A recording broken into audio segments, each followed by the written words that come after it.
தெய்வத்தின் குரல் மூன்றாம் பாகம். பண்பாடு கவிச்சாத்துரியம். திரிபுர சம்ஹார ஸ்லோகம். நாலீகாசனமீஸ்வர சிகரிணாம் தத்கந்தரோத்தாயினோ கந்தர்வாः புனரேததத்வசரிதே சக்ரே ததுத்தாரகः. பத்ரி தத்பிரபுவைரிணாம் பரிவ்ருடோ ஜீவா ச யஸ்யாபவத் ஜீவாந்தே வசதாம் ரிபுக்ஷய விதௌ தேவாய தஸ்மை நமஹ. இப்படியாக பரமேஸ்வராம்சமான அப்பைய தீட்சிதர் பரமேஸ்வரனின் திரிபுர சம்ஹாரத்தை பற்றி ஸ்லோகம் செய்திருக்கிறார்.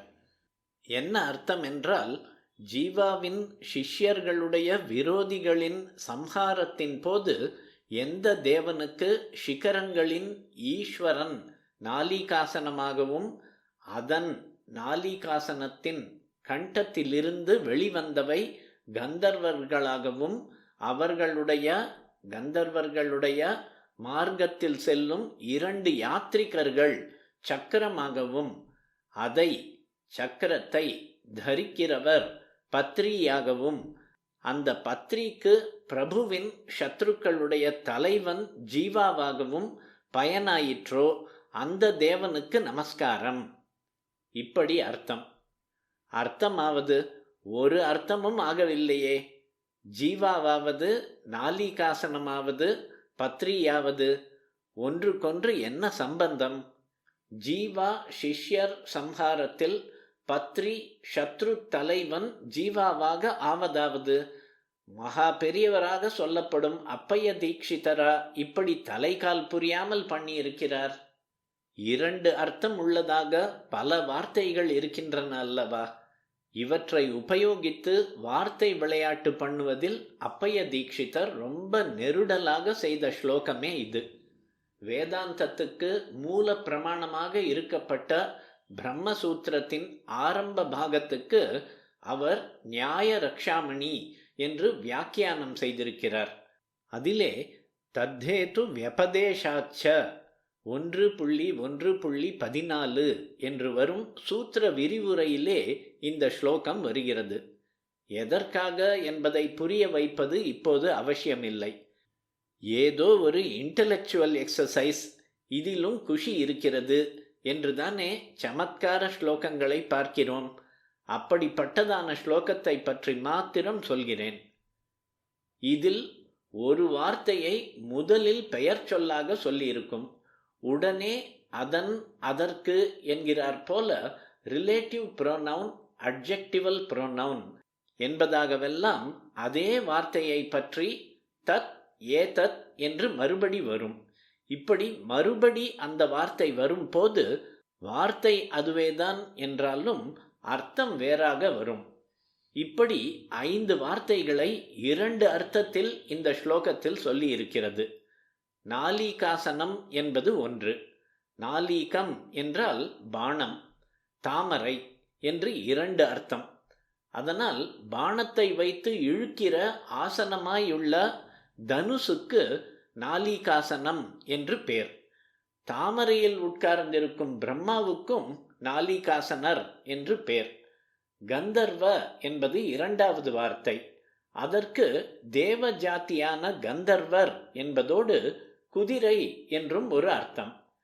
சக்கரம் என்பது 3வது வார்த்தை. அது தேர் சக்கரத்தையும் இன்னொரு அர்த்தத்தில் விஷ்ணுவின் கையில் உள்ள சக்கராயுதத்தையும் குறிக்கும். 4வது வார்த்தை பத்ரி என்பது. இதற்கு பாணம் என்றும் பக்ஷி என்றும் 2 அர்த்தம். 2 அர்த்தம் உள்ள 5வது வார்த்தை ஜீவா என்பது. நான் கயிற்றுக்கு ஜீவா என்று பெயர். தேவகுருவான ப்ரஹஸ்பதிக்கும் ஜீவ என்று ஒரு பெயர். இரட்டை அர்த்த வார்த்தைகளை தவிர ஒற்றை அர்த்தமுள்ளதிலேயே புரியாததாய் இருக்கிறவற்றை பார்ப்போம்.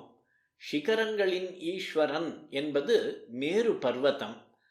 நாலிகாசனத்தின் கண்டத்திலிருந்து வெளிவந்தவை என்பது பிரம்மாவின் வாக்கிலிருந்து வந்த வேதங்கள். கந்தர்வர்களுடைய மார்க்கம் என்பது ஆகாஷ வீதி. அதிலே யாத்திரை பண்ணும் இருவர் சூரிய சந்திரர்கள்.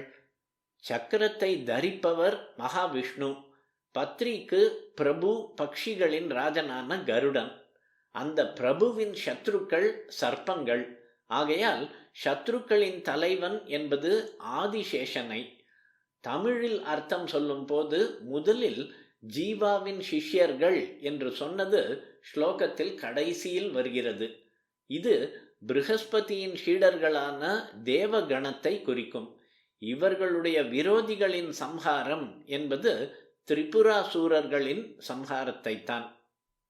இந்த அர்த்தங்களை ஞாபகமாக மனசில் வைத்துக்கொண்டு 2 அர்த்தமுள்ள 5 வார்த்தைகளில் ஒவ்வொன்றும் 2 இடங்களில் வரும்போது முதலில் ஒரு அர்த்தத்தையும் மறுபடி வருகையில் இன்னொரு அர்த்தத்தையும் எடுத்துக்கொண்டால் இந்த பசில் பண்ணுகிற ஸ்லோகத்துக்கு மீனிங் வரும்.